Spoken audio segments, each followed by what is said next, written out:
Hey everybody, my name's Adrian. And I'm Karina. And today we're going to be showing you guys how to play checkers from the Savvy Surprise box. Alright everyone, so I have my checkerboard right in front of me. And on our checkerboard, you'll feel that every other square has a puffy paint dot. So that's gonna allow you to know where you're gonna place your pawns. So you're gonna wanna place your pawns on the empty squares where there is no puffy paint.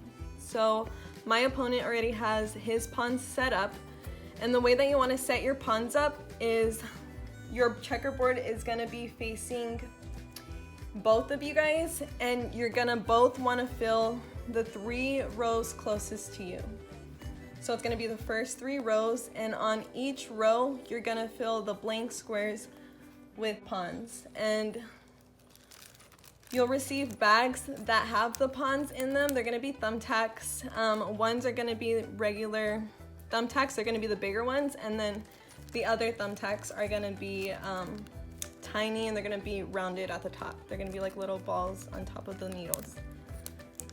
All right, and I'm gonna go ahead and set up mine. My opponent already has his set up, so I'm gonna go ahead and get mine out. I'm just gonna feel the board. The board also has indents, so it'll fill the dots, making the square. And so right here already on the bottom left corner, I fill an empty square. So I'm gonna put 1 pin right on there. Okay, and then I'm gonna grab another one.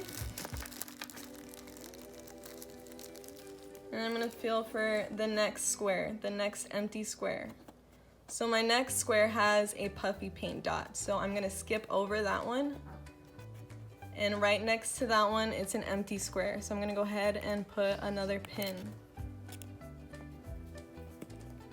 Okay, and you're just gonna do that for the first 3 rows.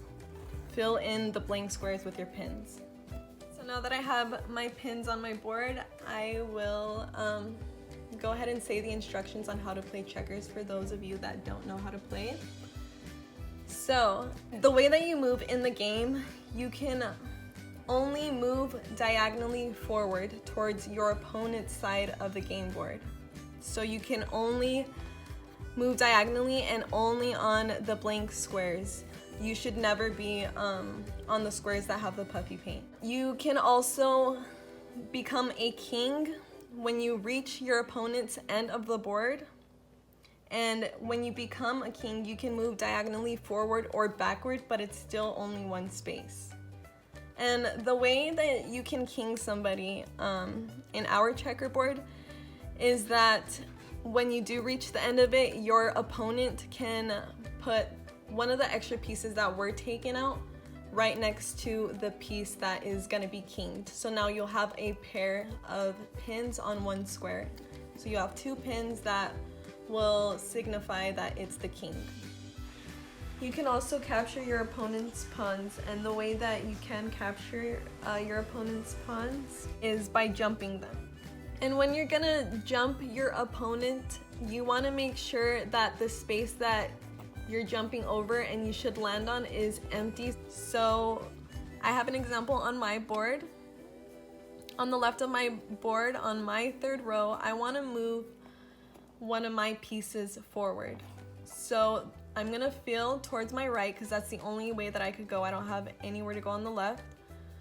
Right diagonally, I feel my opponent's pawn. So from there, I could jump his pawn diagonally. I jump over his, and I could claim his pawn, and by claiming it, you're taking it off the checkerboard and you're putting it aside just by the board. And that's how you start taking your opponent's pieces. You could also double jump, triple jump, as long as it's going diagonally. All right, so now we will do a little trial run on playing the game.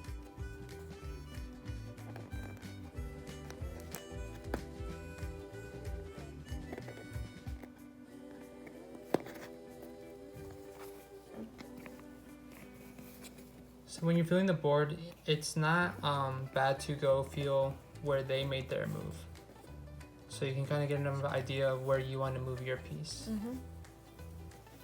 So I'm feeling on her board, you can only really move the first 4 pawns in the beginning because there's no room for the back 2 rows to do anything. So I can feel here that she moved her left pawn. On my left side, she moved her pawn towards the right open square. So I can challenge that, and I can move one of my pawns close to her so she wouldn't be able to move any more closer. So that's probably what I want to do right here. So I'm gonna go find her pawn and then just go straight down until I hit my pawn. And then I can either go to the left or to the right. It doesn't really matter right here. But I'm gonna go over to the right.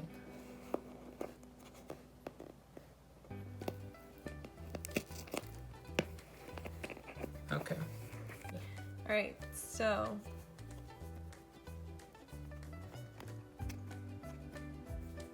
I'm feeling for his.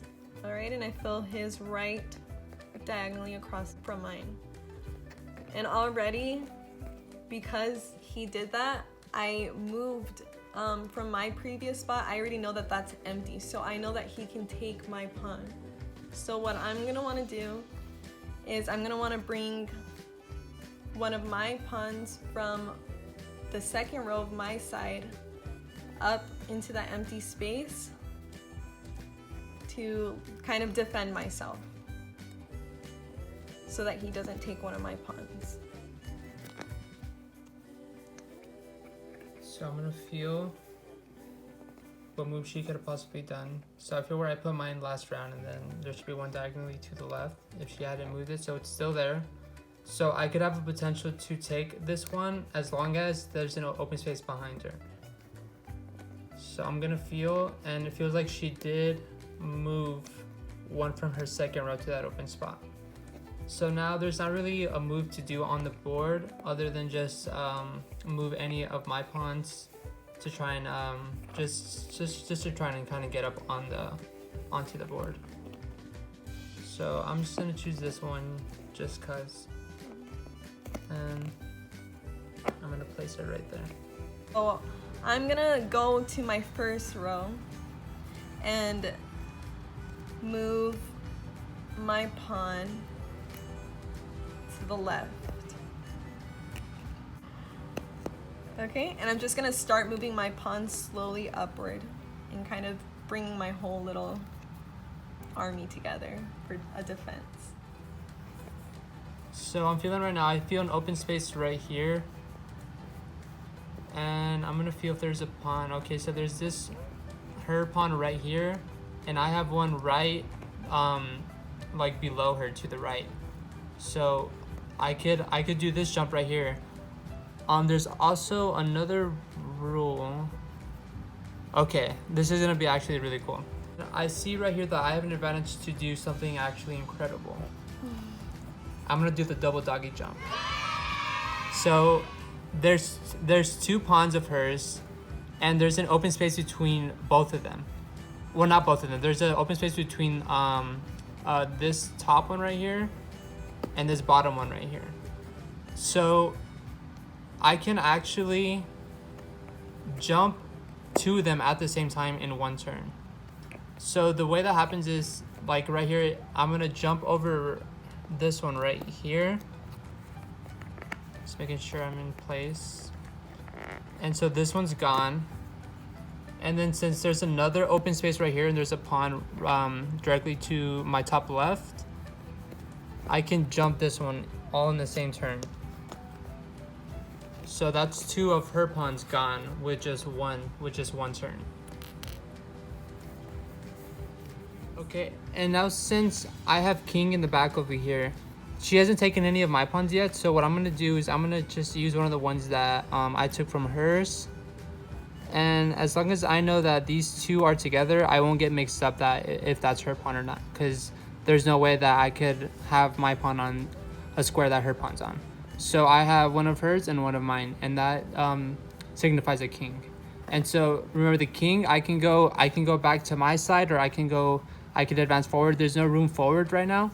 So the only place I could do is move backwards. But if I move backwards once, I can go forward again. So that's the cool thing about the king.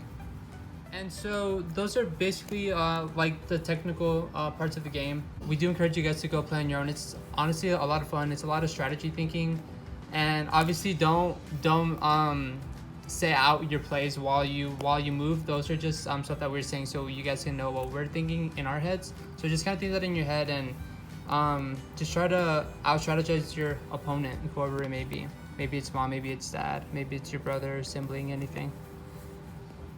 But yeah, that's checkers.